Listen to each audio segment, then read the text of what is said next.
in Japan, there's a good chance you'll see Mount Fuji. Whether it's from the road, a lake,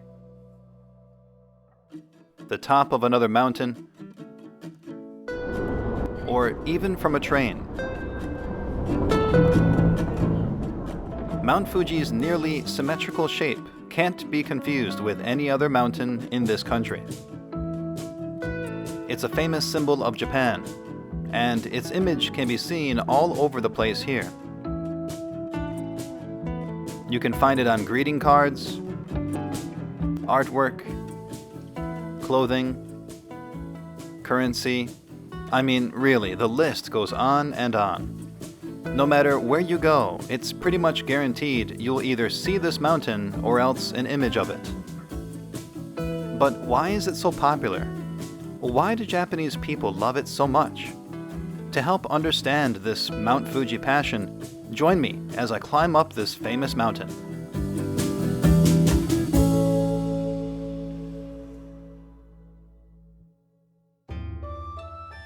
The way Mount Fuji is written in Japanese means prosperous mountain. This mountain has been worshipped since at least the 7th century by followers of Japan's indigenous religion, Shinto. Because of this religious connection, there are shrines along the base of the mountain as well as at the summit.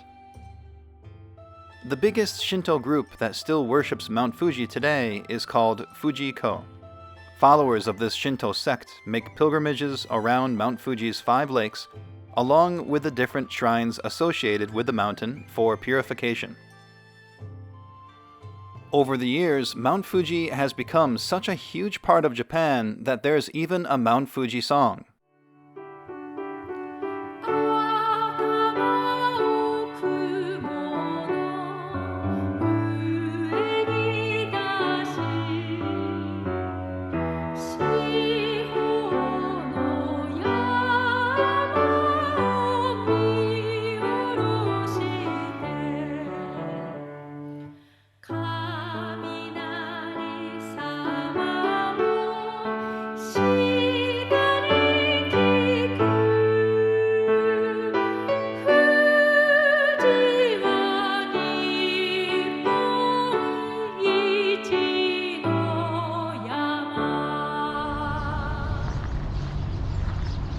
Before hiking up Mount Fuji, it's best to prepare yourself by doing a little training first.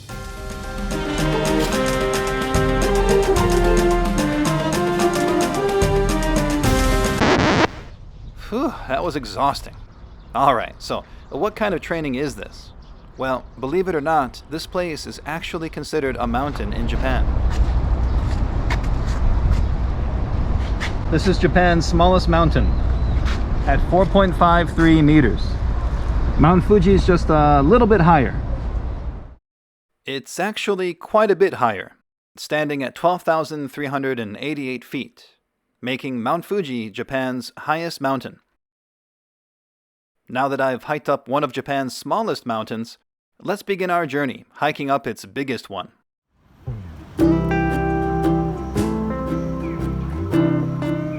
So, driving to Mount Fuji is of course possible, but I've decided to take the relaxing highway bus from Shinjuku Station in Tokyo instead. It takes a little over 2 hours and will get us to the 5th station of Mount Fuji just a little past 5 p.m. Lucky for us, this mode of transportation will be incredibly safe since it's the Paddington Bear bus.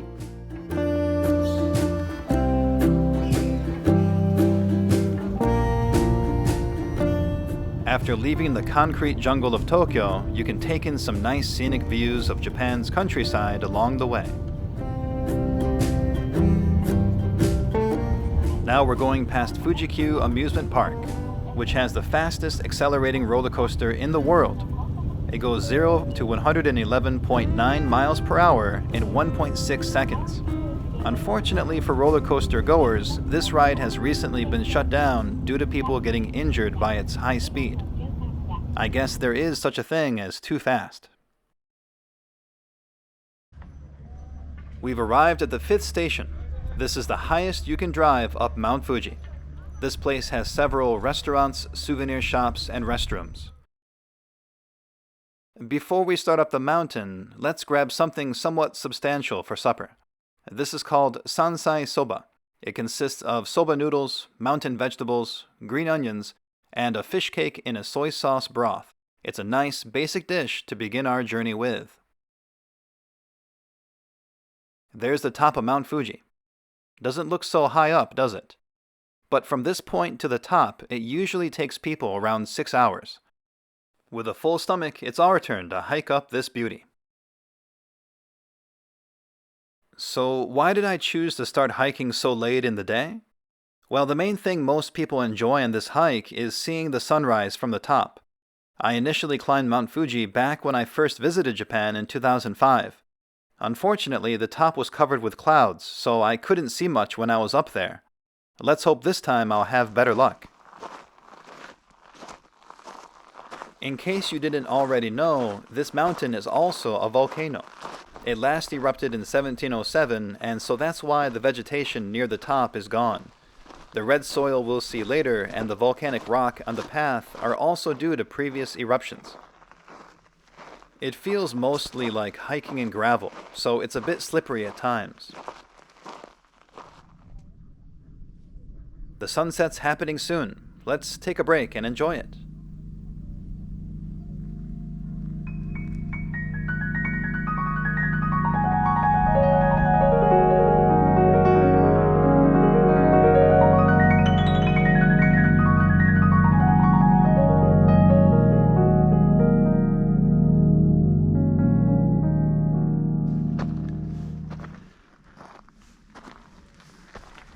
So this path starts out nice and gentle, even using steps at times. But later on, I walk on more and more volcanic rocks.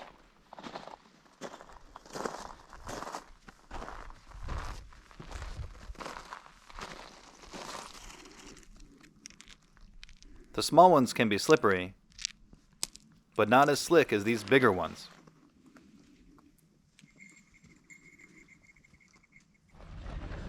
I saw some people wearing sneakers, but I definitely recommend hiking boots, and taller ones at that, so that these rocks won't get inside.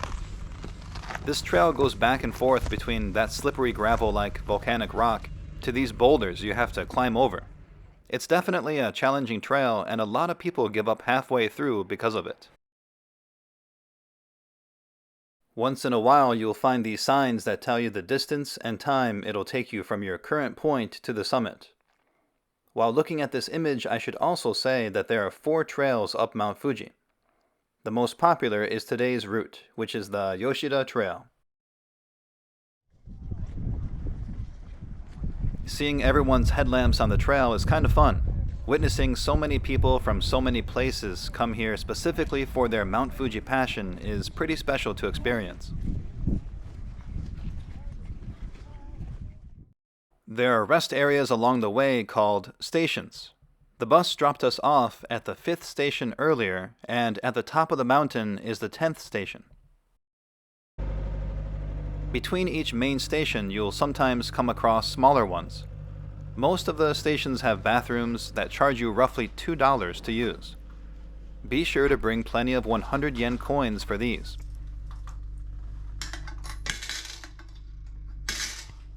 They also offer snacks to buy at an incredibly high price. I brought most of my snacks with me, but eventually gave in and bought a $10 cup noodle since it was hot and I wanted something to warm me up a bit. Sometimes they'll also offer places to sleep, but with COVID, I didn't want to take any chances sleeping in a closed-in space with other people. So how are these stations powered so high up on Mount Fuji? With this excellent silent generator, of course. You can barely hear it, right? And the diesel fumes off this thing are pretty awful to breathe in while hiking. Let's push on and get away from these fumes and noise.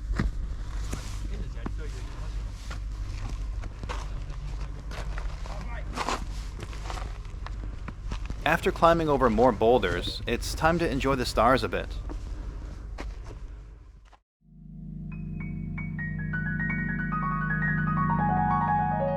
Did you see that?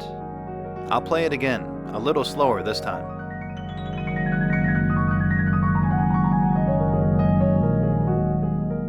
That was my first time seeing a shooting star. And check out this lightning storm in the distance. Mother Nature's really putting on a nice show for us tonight.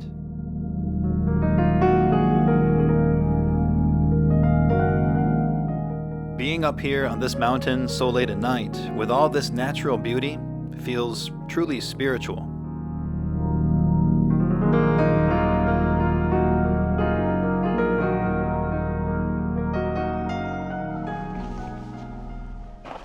After hiking a bit more, I hear a noise and shine my headlamp over to find this deer eating near the path. With such little vegetation way up here on the mountain, I'm surprised to see it. That's the only animal I've seen on this hike.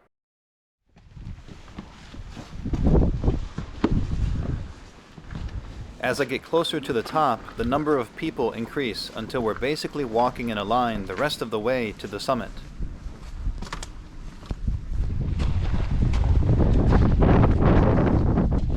The wind has picked up near the top and the temperatures dropped considerably. You'll definitely need winter clothes up here if you don't want to freeze.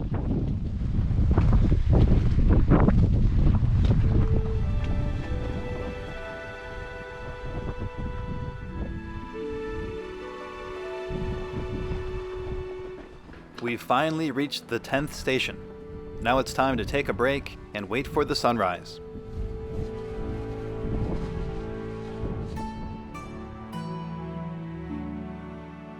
Everyone has their cameras set up and ready to go. Let's see if we can luck out some more and see an awesome sunrise.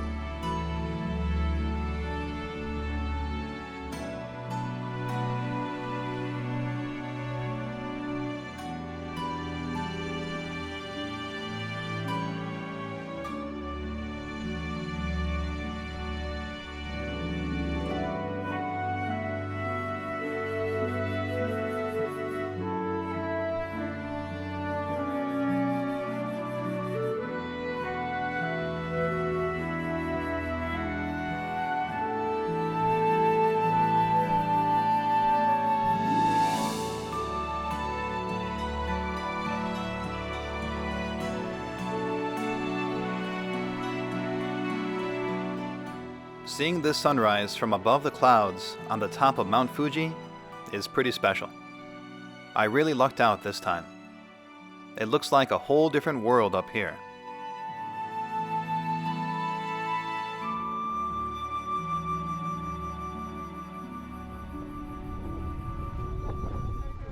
Now that the sun's up, here's another view of the 10th station and where I just took that video of the sunrise from.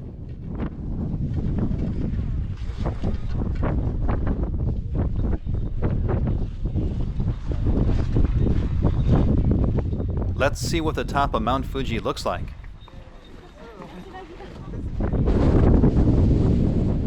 As you can see, it's super rocky, windy, and really cold, but beautiful nonetheless. And over here is the volcanic crater. It's 1,600 feet in diameter and 820 feet deep. I wouldn't want to fall in there. Well, we made it, guys. This definitely wasn't an easy hike, but well worth it if you time it just right to see a nice sunrise like we did today.